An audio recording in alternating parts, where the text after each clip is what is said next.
तो सौर पंचांग जो है किस देश की देन है? तो मिस्र की। किस देश की देन है सौर पंचांग? किस देश की देन है? तो मिस्र की। मिस्र के विशाल पिरामिड का निर्माण किसने करवाया? तो मिस्र में जो मतलब विशाल जो पिरामिड था उसका निर्माण किसने करवाया? तो सम्राट खुफरू ने। किसने?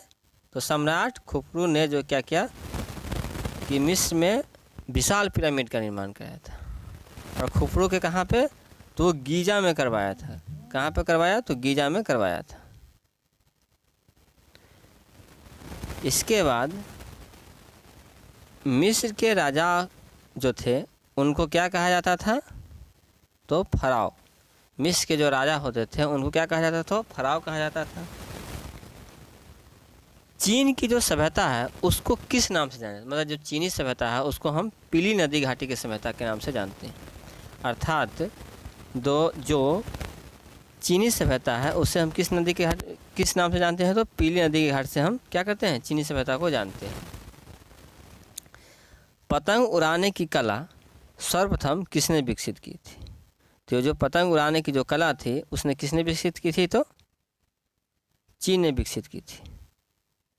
पतंग जो उड़ाने की कला थी वो किसने विकसित की थी? तो चीन ने। चीन का राष्ट्रपति किसे कहा जाता है? तो चीन का जो राष्ट्रपति है वह जो है सन्यात सेन को कहते हैं। चीन के जो राष्ट्रपति है वो किसे कहते हैं? तो सन्यात सेन को कहते हैं। चीनी क्रांति का नेता कौन थे? तो सन्यात सेन। चीनी क्रांति के जो नेता थे वो कौन थे? तो सन्यात सेन थे। एशिया का मरीज जो है वो किसे कहा जाता है? तो चीन को। एशिया का जो मरीज है वो किसे कहा जाता है? चीन को। तथा यूरोप का मरीज जो है तुर्की को। तो हम जान गए कि पतंग उड़ाने की कला जो है सर्वप्रथम किसने विकसित की थी? तो चीन ने। चीन के जो राष्ट्रपिता है वो किसे कहा जाता है? तो सन्यात सेन को। चीनी क्रांति के नेता कौन थे? तो भी सन्यात सेन। एशिया का मरीज चीन तथा यूरोप का मरीज तुर्की।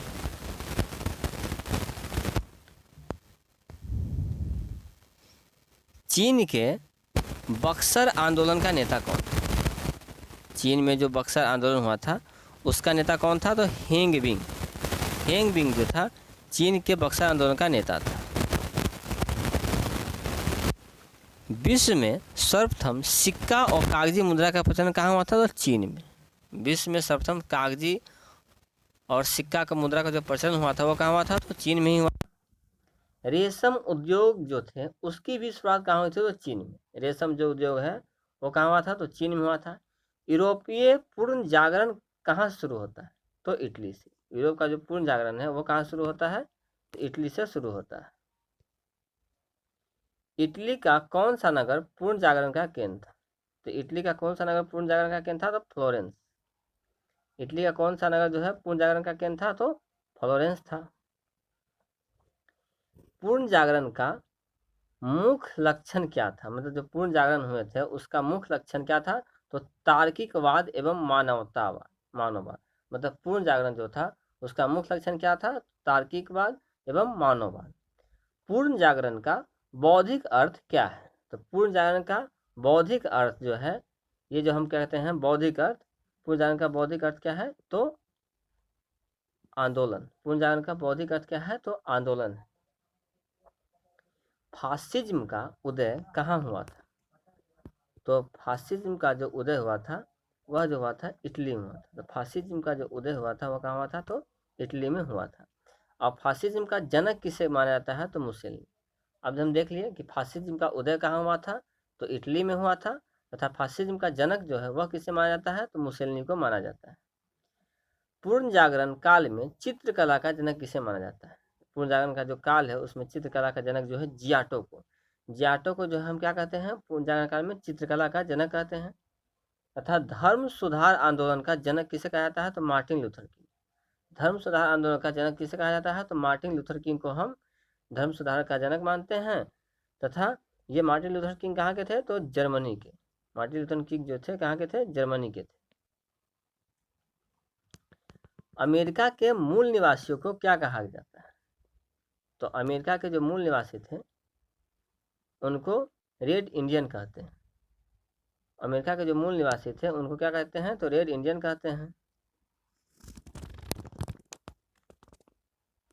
अमेरिका के जो मूल निवासी हैं उनको क्या कहते हैं, तो रेड इंडियन।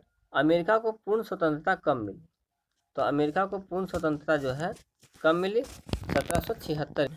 अमेरिका को जो पूर्ण स्वतंत्रता है वह कब मिली, तो 1776 ईस्वी में। अमेरिका ने दास प्रथा कब प्रतिबंध लगाया, 1808 ईस्वी में। अमेरिका जो था उसने दास प्रथा पर कब प्रतिबंध लगा दिया, तो 1808 ईस्वी में अमेरिका जो क्या था, तो दास प्रथा को पर प्रतिबंध लगा दिया।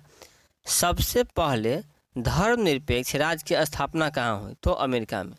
सबसे पहले धर्मनिरपेक्ष राज्य की स्थापना कहाँ हुई थी, तो अमेरिका में हुई थी।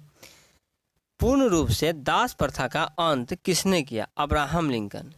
पूर्ण रूप से दास प्रथा का जो अंत था वह किसने किया था, तो अब्राहम लिंकन ने दास प्रथा का पूर्ण रूप से अंत कर दिया। फ्रांसीसी क्रांति से पूर्व फ्रांस में कैसी व्यवस्था थी, मतलब फ्रांसीसी क्रांति से पूर्व जो थी फ्रांस में कैसी व्यवस्था थी, तो समानती व्यवस्था थी। कैसी व्यवस्था थी, तो समानती व्यवस्था थी।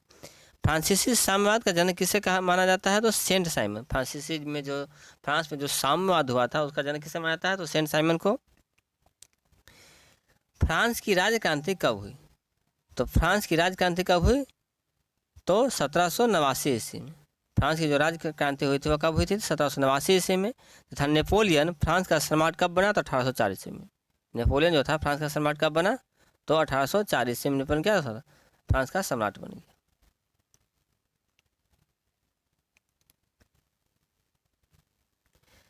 सर्वप्रथम राष्ट्रवाद कहाँ विकसित हुआ, सर्वप्रथम राष्ट्रवाद जो है कहाँ विकसित हुआ, तो फ्रांस में।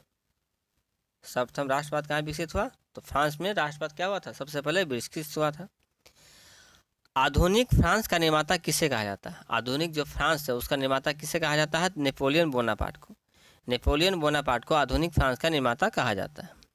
वाटरलू का युद्ध किन किन के बीच लड़ा गया, तो वाटरलू का जो युद्ध था नेपोलियन और मित्र राष्ट्रों के बीच। वाटरलू का युद्ध जो है किसके किसके बीच लड़ा गया, तो नेपोलियन और मित्र राष्ट्रों के बीच क्या हुआ, वाटरलू का युद्ध लड़ा गया। तथा यह वाटरलू का जो युद्ध हुआ था कब हुआ था, तो 1815 ईस्वी में। 1815 ईस्वी में क्या हुआ था, तो वाटरलू का युद्ध हुआ था। नेपोलियन को बंदी बनाकर कहाँ भेजा गया, अब ये जो नेपोलियन क्या हुआ था, जब युद्ध हो गया तो ये नेपोलियन हार गया, इसे बंदी बनाकर कहाँ भेजा गया, सेंट हेलेना द्वीप पर। सेंट हेलेना द्वीप पर क्या गया, नेपोलियन को बंदी बनाकर भेज दिया गया। नेपोलियन के पतन का क्या कारण था, नेपोलियन के पतन का मेन कारण था उसके रूस पे आक्रमण करना। रूस पे आक्रमण होने का क्या हुआ, नेपोलियन का बंदी बना लिया गया और कहाँ भेजा गया, तो सेंट हेलेना द्वीप पर भेजा गया। रूस के जो शासक होते थे उसे हम क्या कहते हैं, तो जार। रूस के जो शासक होते थे उनको क्या कहा जाता था, तो जार कहा जाता था। रूसी साम्यवाद का जनक किसे माना जाता है, तो रूस में जो साम्यवाद जो जनक हुआ था उसे किसे माना जाता था, तो प्लेखानेव को। किसे माना जाता है, तो प्लेखानेव को। बोल्शेविक क्रांति के नेता कौन थे, तो लेनिन। बोल्शेविक जो क्रांति हुई थी उसके नेता कौन थे, तो लेनिन थे। रूस का अंतिम जार कौन था, तो निकोस द्वितीय।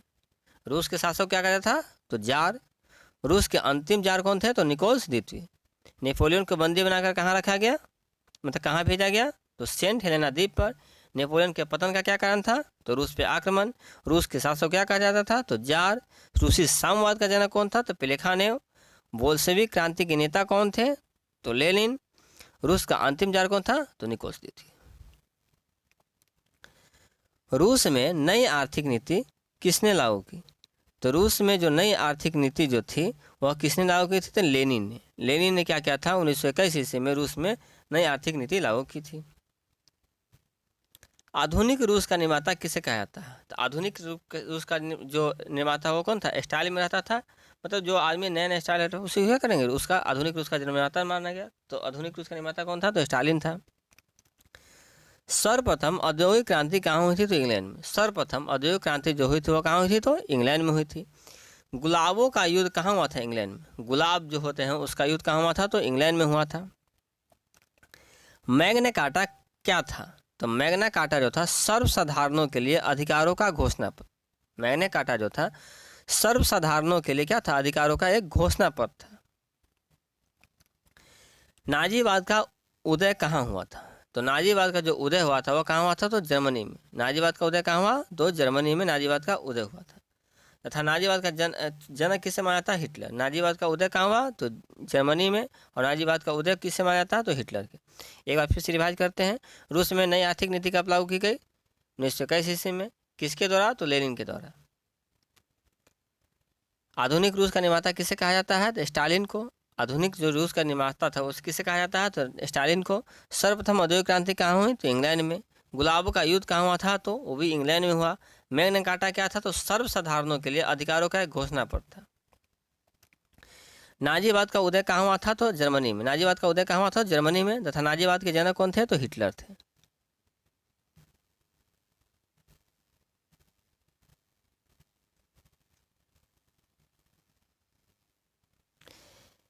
नाजीवाद की स्थापना हिटलर ने कब की थी?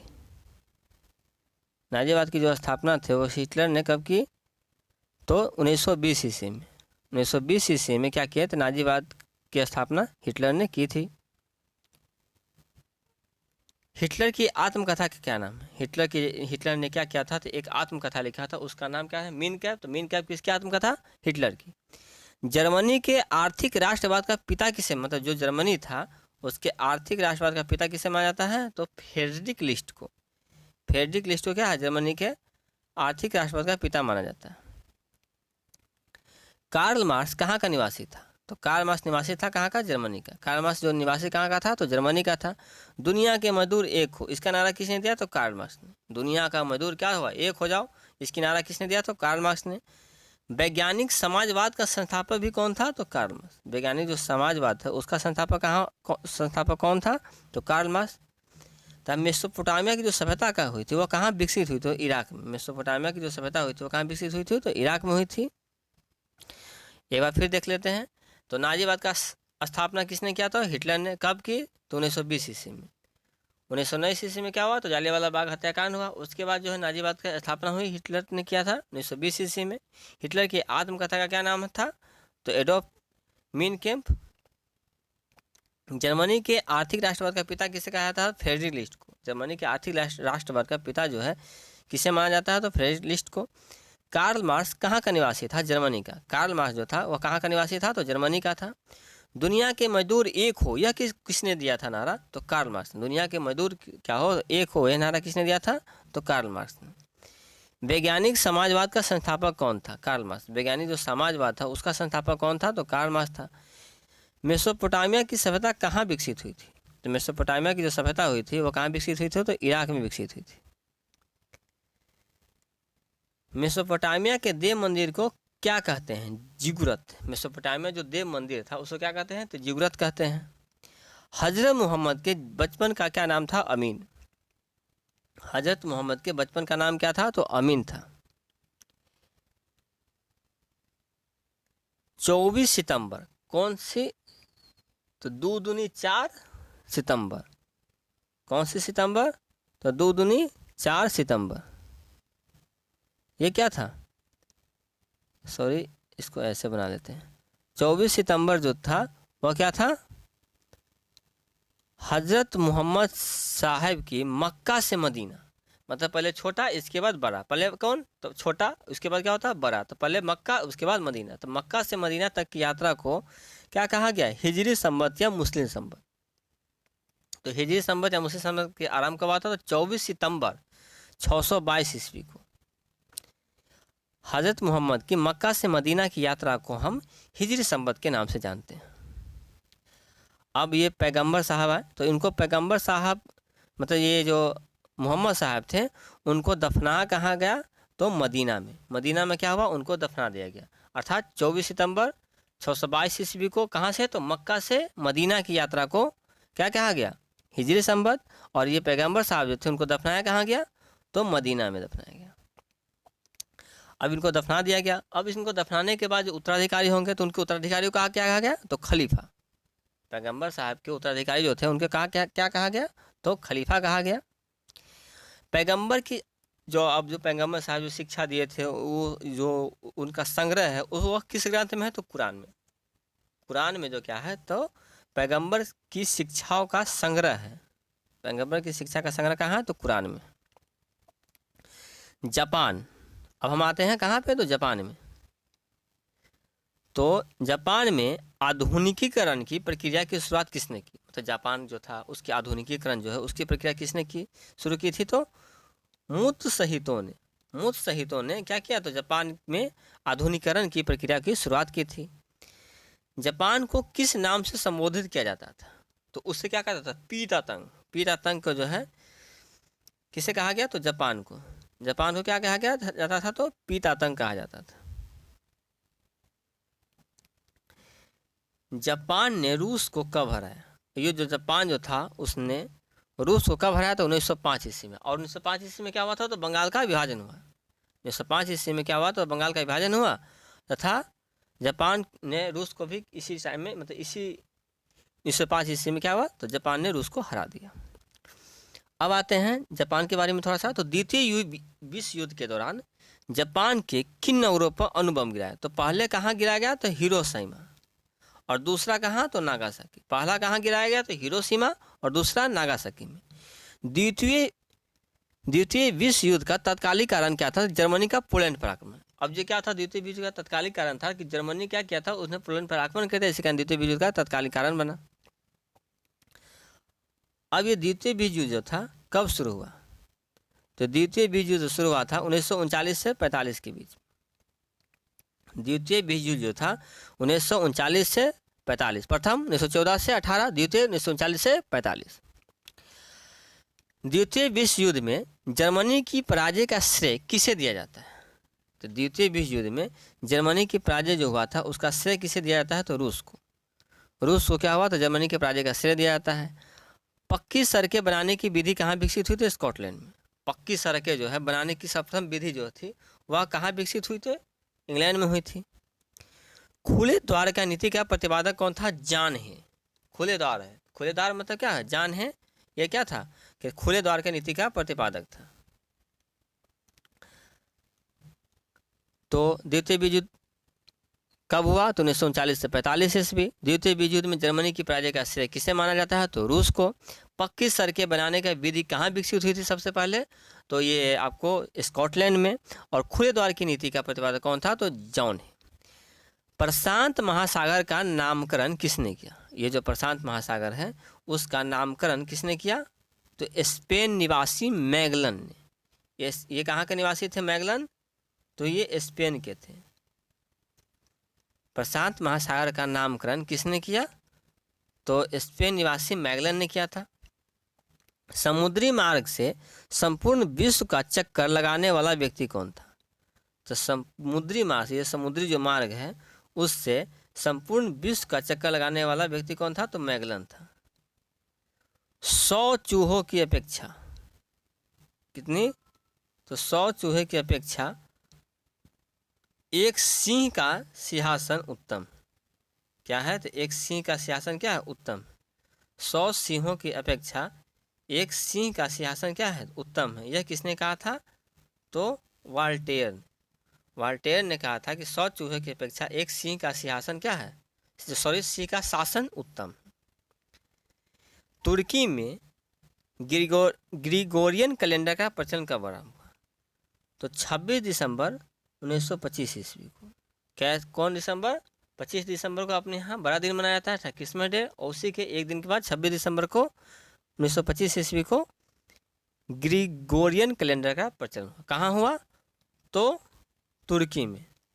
तुर्की में क्या हुआ, तो ग्रिगोरियन कैलेंडर जो था उसका प्रचलन हुआ। और आधुनिक तुर्की का निर्माता जाने से पहले हम जानते हैं कि प्रशांत महासागर का नामकरण किसने किया, तो स्पेन निवासी मैगलन ने किया था। समुद्री मार्ग से संपूर्ण विश्व का चक्कर लगाने वाला व्यक्ति कौन था, तो वह मैगलन था। 100 चूहों की अपेक्षा एक सिंह का सिंहासन शासन उत्तम है, ये किसने कहा था, वाल्टेयर ने कहा था।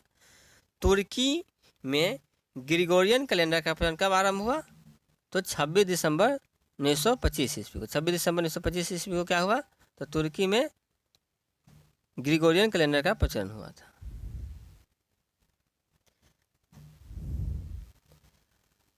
आधुनिक तुर्की का निर्माता किसे माना जाता है, आधुनिक तुर्की का जो निर्माता है वह किसे माना जाता है, तो मुस्तफा कमाल पाशा। आधुनिक तुर्की का निर्माता मुस्तफा कमाल पाशा।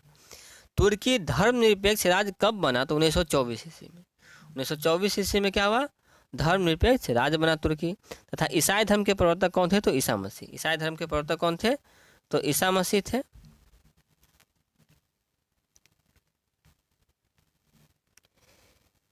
ईसाई धर्म का सर्वाधिक पवित्र प्रतीक क्या है? तो ईसाई धर्म का सर्वाधिक पवित्र प्रतीक क्या है? तो क्रॉस है। डिवाइन कॉमेडी किसकी रचना है? तो डिवाइन कॉमेडी जो है किसकी रचना है? तो दांते की। डिवाइन कॉमेडी जो है किसकी रचना है? तो दांते की रचना है। डिवाइन कॉमेडी रचना किसकी है? दांते। मदर किसकी रचना है? तो मैक्सिमम गोर्की। मदर किसकी रचना? Maxim Gorky. Prince Machiavelli. Prince की रचना Machiavelli. Mona Lisa Leonardo da Vinci. Mona Lisa Leonardo da Vinci. The last judgment और the fall of man Michelangelo. The last judgment of the fall of man किसकी रचना है? तो Michael Angelo. माइकलो Angelo कौन था? मूर्तिकार और चित्रकार। माइकलो एंजेलो कौन था? तो मूर्तिकार और चित्रकार था। तो फिर से देखते हैं, ईसाई धर्म का सर्वाधिक पवित्र प्रतीक क्या है? तो cross. Divine Comedy Dante. Mother Maxim Gorky. Prince Machiavelli. Mona Lisa Leonardo da Vinci. The last judgment और the fall of man Michelangelo. Michelangelo कौन था? तो मूर्तिकार और चित्रकार। माइकल एंजेलो कौन था? तो मूर्तिकार और चित्रकार था। लेटर्स ऑन इंग्लिश की रचना है वाल्टेयर की। लेटर्स ऑन इंग्लिश की किसकी रचना है? तो वाल्टेयर की।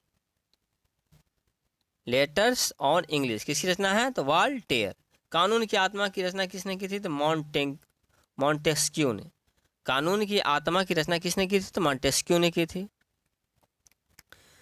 पूर्ण जागरण का अवधूत किसे माना जाता है?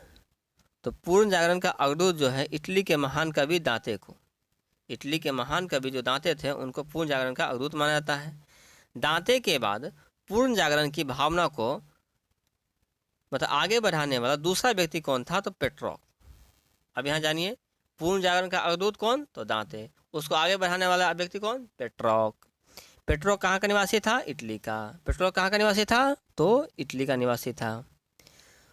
पूर्ण जागरण काल का सर्वश्रेष्ठ निबंधकार कौन था? तो पूर्ण जागरण काल का सर्वश्रेष्ठ निबंधकार कौन था? तो इंग्लैंड का फ्रांसिस बेकन। पूर्ण जागरण काल का सर्वश्रेष्ठ निबंधकार कौन था? तो इंग्लैंड का फ्रांसीसी बेकन था। धर्म सुधार आंदोलन का प्रातःकालीन तारा किसे कहा जाता है? धर्म सुधार आंदोलन का प्रातःकालीन तारा जॉन विकलिफ को धर्म सुधार आंदोलन का प्रातःकालीन तारा माना जाता है, तारा कहा जाता है। प्रशांत महासागर का नामकरण किसने किया था? तो स्पेन निवासी मैगलन। स्पेन निवासी मैगलन ने क्या किया था? प्रशांत महासागर का नामकरण किया था।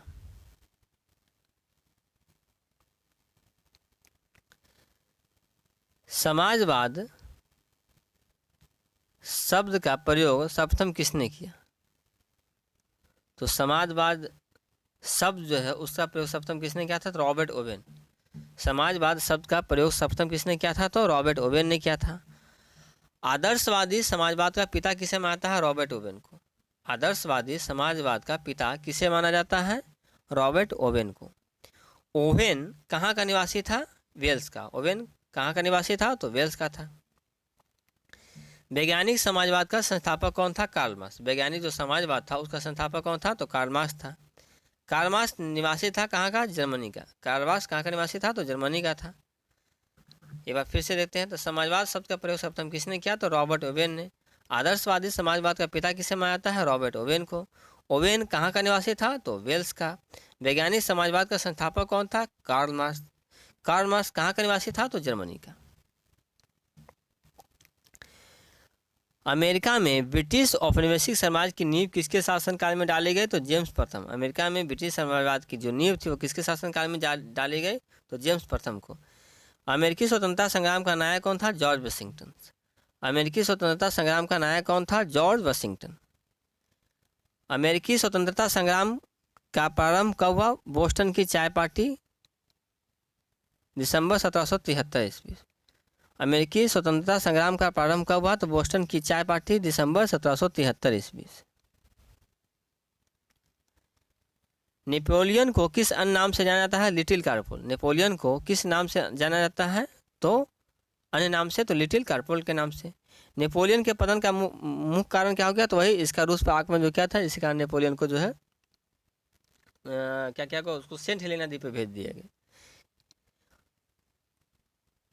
वाल्टेयर किसका विरोधी था? वाल्टेयर जो था वह किसका विरोधी था? चर्च का। वाल्टेयर जो था किसका विरोधी था? तो चर्च का विरोधी था। माप तौल की दशमलव प्रणाली किस देश की देन है? तो फ्रांस की। माप तौल की जो दशमलव प्रणाली है वह किसकी देन है? तो फ्रांस की है। सांस्कृतिक राष्ट्रीयता का जनक किसे कहा जाता है? हॉर्डर को। हॉर्डर को जो है सांस्कृतिक राष्ट्रीयता का जनक कहा जाता है।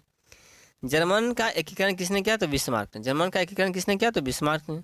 बोल्शेविक का अर्थ क्या होता है? बहुसंख्यक। बोल्शेविक का अर्थ होता है बहुसंख्यक, तथा मेसेविक का अर्थ होता है अल्पसंख्यक। बोल्शेविक का अर्थ जो होता है बहुसंख्यक, तथा मेसेविक का अर्थ होता है अल्पसंख्यक।